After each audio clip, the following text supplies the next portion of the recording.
La sophrologie est issue d'un magnifique voyage dont le récit répond à nos questions. Le fondateur de la sophrologie est Alfonso Caicedo. Il est né à Bogota en 1932 de parents espagnols. Après avoir terminé ses études secondaires, il part étudier la médecine à Madrid. Se spécialisant en psychiatrie, il travaille à l'hôpital provincial de Madrid. Il trouve cependant certaines méthodes, comme le traitement par électrochoc, très agressives. Il remarque que bien souvent, celle-ci se base sur la perte temporaire de conscience. Il se rend compte qu'il ne connaît pas bien ce qu'est la conscience, il trouve le sujet fascinant et il souhaite en savoir plus. Cela l'emmène à étudier en détail la phénoménologie, une méthode dont la conscience est au cœur.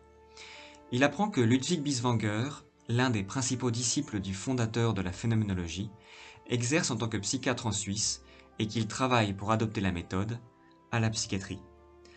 Alfonso Caicedo s'y rend pour travailler à ses côtés. La phénoménologie consiste à retirer tout jugement que nous avons sur l'extérieur et sur nous-mêmes, et seulement à prêter attention aux expériences que nous sommes en train de vivre dans le moment présent, les phénomènes qui se passent autour de nous et comment nous les ressentons, en prendre conscience.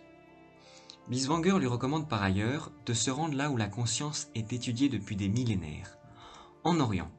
Le yoga, le bouddhisme, le zen ont beaucoup à lui apprendre.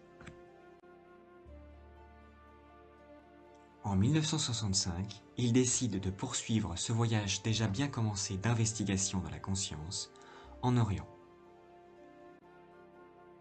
En Inde, le temps qu'il passe avec les yogis lui fait changer sa manière de considérer le corps. Lorsque l'on vit une émotion, notre position corporelle en est influencée.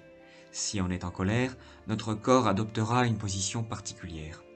Au contraire, si on se sent bien, on ne se tiendra pas de la même manière. La réciproque, c'est le yoga.